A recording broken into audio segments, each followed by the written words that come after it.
Hi, my name is Eva Steiner, and this is my project Psychotherapists Around the Globe. I am interviewing the psychotherapists around the world and asking them the same 8 questions. I am wondering how mental health profession is in their country. Today we are going to. Thank you for taking your time doing this interview with me. So, can you tell me a little bit about your culture? What is some holiday or tradition that your country celebrates? And if your culture would be an emotion, what emotion would it be? Italy is a country rich in culture. It has a mix of traditions, art, and history that fascinates many visitors every year. Each region, city, and small towns tells us a unique story. This reflects an heritage that has grown over centuries, from the beautiful work of Michelangelo, Raffaello, to the ancient Roman ruins. Italy is for me truly like an open-air museum. Italian cuisine is another important part of our culture. It shows the diversity of the land and the passion for fresh and genuine ingredients. In Italy, there are also many typical popular traditions, festivals, and celebrations that fill the streets and squares. These events show how vibrant and alive Italian culture is. One of the most celebrated holidays in Italy is, of course, Christmas.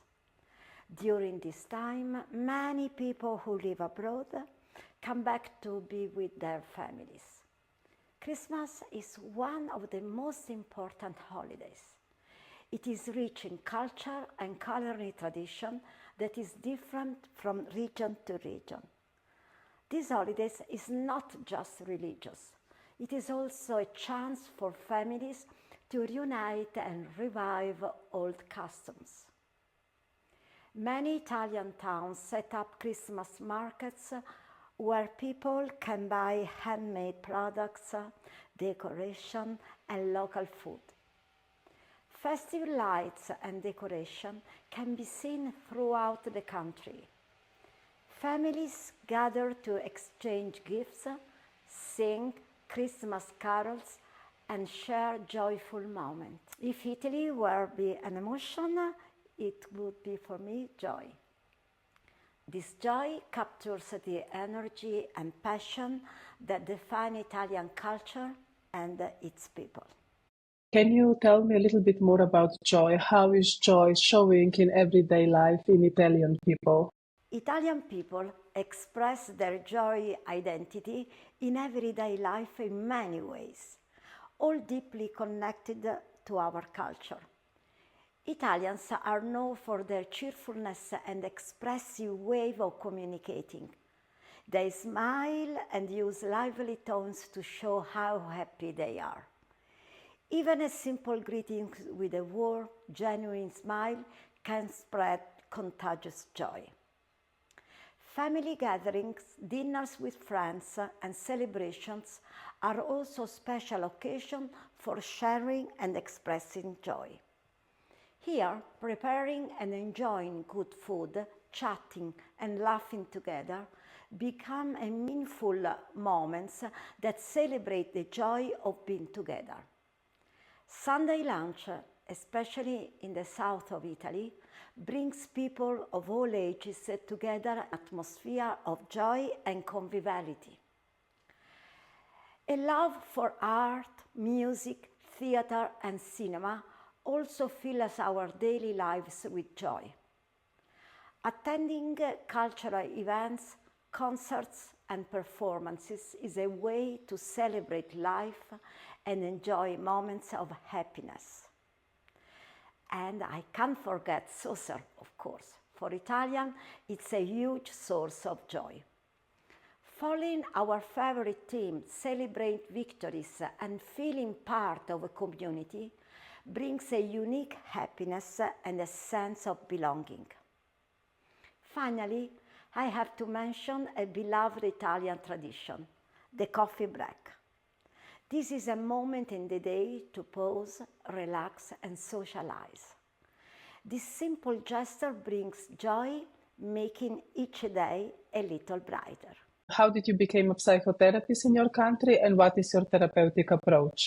I'm a cognitive behavioral therapist, and I became psychotherapist through a 4 years postgraduate specialization program. This is the law in Italy. Not sure if I understood correctly. So in Italy, you can go directly to therapy direction, like cognitive behavior therapy, or do you need to be a psychologist to become a psychotherapist? Or, for example, can I be economist and then go to psychotherapy direction and become a psychotherapist? In Italy, to do clinical practice, you need to be a psychotherapist as established by the law 56/89. To become a psychotherapy, you first need to complete a 5 years psychology degree or become medical doctor. After that, you must do an internship and pass a state exam. Once you have your degree and license, you can enroll in a 4-year postgraduate training program, choosing your preferred approach, such as cognitive behavior therapy was for me. Only after completing this training, you can register as a psychotherapy and start your clinical practice. And how is help available for the clients? Do they go through public system and then it's covered by health insurance, or do you need to pay privately? Access to psychotherapy in Italy is mostly private and therefore requires payment. If you have an insurance, it usually covers only part of the costs. It's also possible to receive psychotherapy in a public hospital for free, but the available spots are very limited. Is there any law for psychology and or psychotherapy? Yes, in Italy there is of course a code of ethics of psychologists, which regulates the ethical and professional conduct of psychologists and psychotherapists registered with the Order of Psychologists. This code, issued in 1998 and periodically updated, provides guidelines to protect the rights, dignity and privacy of patients and clients and standards governing the professions. When a licensed psychologist completes his or her specialization and obtains certification to practice psychotherapy, he or she is officially registered as a psychotherapy and must adhere to this specific code of ethics. Okay, the third question, how society looks upon psychotherapy or any psychological help? The way society views psychotherapy and psychological help in Italy has changed a lot in recent years. Over the past few decades, there has been for sure greater acceptance of mental health issues and psychotherapy. More people now understand how important it is to take care of their mental well-being. However, despite this progress, there is still some stigma attached to seeking psychological help. Some individuals may feel embarrassed or worry about being judged for seeing a psychologist or a psychotherapist. Can you tell me a little bit more about stigma? What do people believe? If I go to therapy, I am... In many cultures, including Italian culture, there is a strong emphasis on personal strength and self-sufficiency. Asking for help can be seen as a sign of weakness, leading to a reluctance to seek psychological support. Furthermore, the lack of knowledge about mental health disorder and psychotherapy contributes to the stigma, as many people do not understand that mental health issues are common and treatable. The media often play a role in perpetuating stigma, associating mental health disorder with violence or extreme behaviors. Such representations can generate fear and prejudice, negatively impacting public perception. Lastly, the history of psychiatry, which has included inhumane practice in the past, has left a negative imprint on the perception of mental health in Italy. And what do you think contribute to these changes in the society? In recent years, there have been awareness campaigns, educational initiatives, and more open conversation that have helped reduce stigma. However, there is still a lot to do to promote greater acceptance and understanding of psychotherapy as a valuable support tool. Okay, the fourth question. What is your society teaching about child-parent relationship, and whether these values of society also influence how you design your interventions as a therapist? Cultural expectation about children's behavior can strongly affect their growth and family relationships. In Italy, values like obedience and respect for the authority are often prioritized over independence and autonomy. Also, the sense of belonging within the family is very, very strong. This close family bond can sometimes limit a child's need for independence and exploration, which may create feelings of guilt towards the family. These family dynamics and parenting style are often core topics in psychotherapy. Many psychological challenges are closely linked to the childhood experiences and the way parents relate to their children. Society promotes a varied parenting style, from strict to more tolerant approaches. Each of these approaches influences a child's development in unique ways and shapes their ability to manage emotion and face life's challenges. And let's say that adult client comes to you and say, I don't want to see my parents anymore, I want to cut contact. How would you approach as a therapist, and how would society look upon such a request? As a therapist, I would first create a safe and non-judgmental space for the clients to express their feelings. I would encourage them to explore the reasons behind their desire to cut contact and the impact that their parents have on their well-being. It's important to fully understand their experiences and emotions. I would also help them consider the potential consequences of such decision, both positive and negative, and explore alternative solutions like setting boundaries, for example, or finding ways to improve the relationship if it is possible, if that's something that might be open to. Ultimately, my goal would be to support the clients in making the choice that feels right for them, while ensuring they feel understood and validated in their feelings.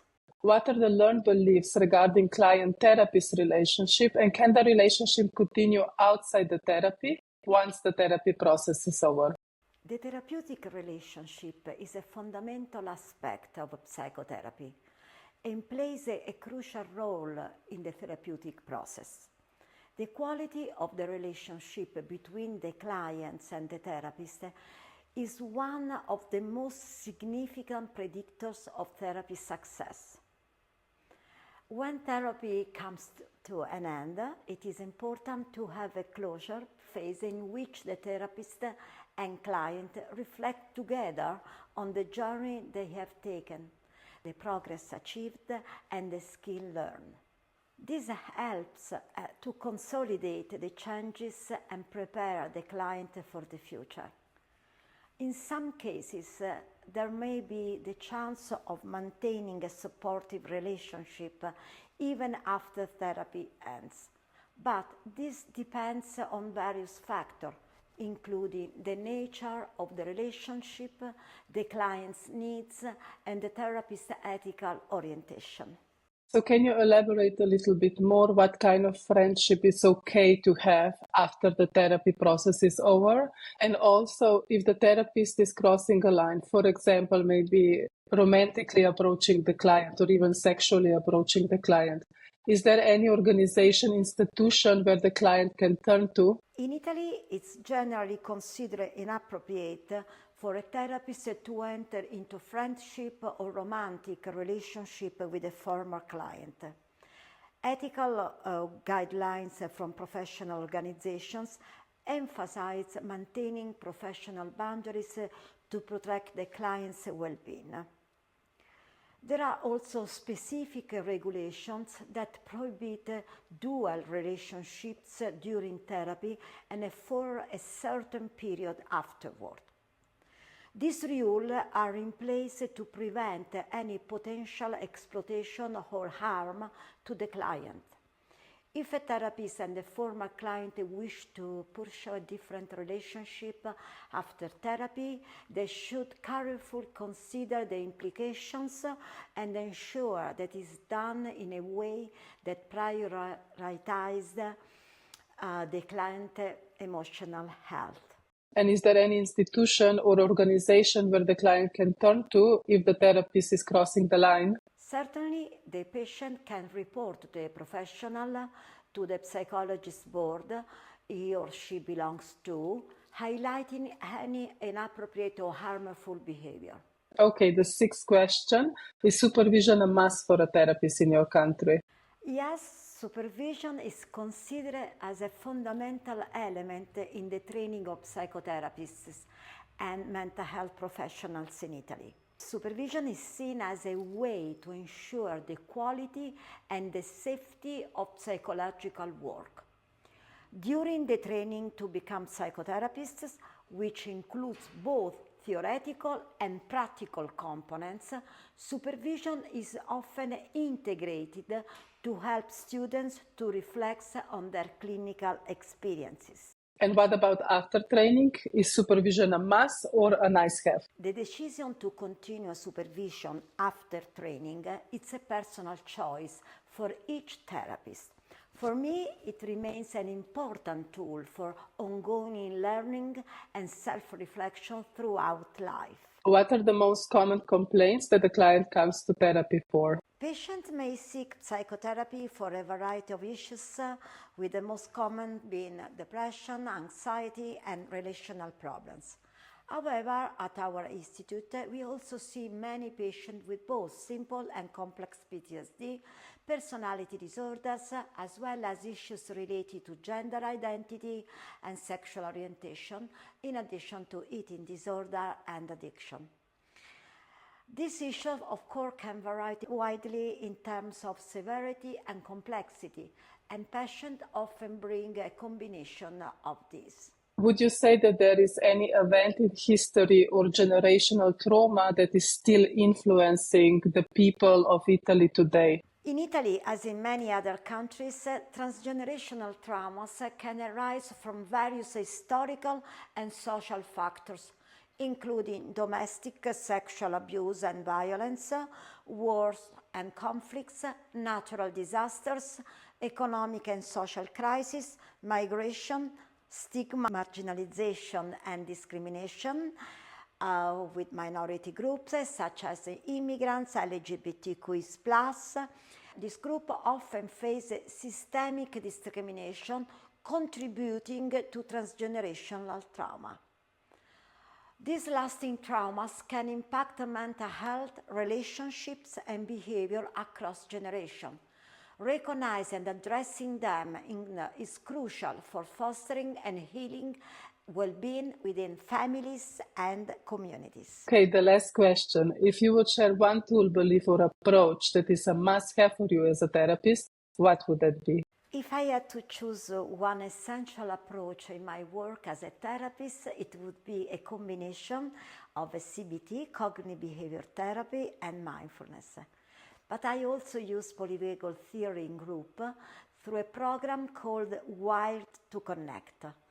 CBT provides a clear and structured way to help clients work through their dysfunctional thoughts and behavior.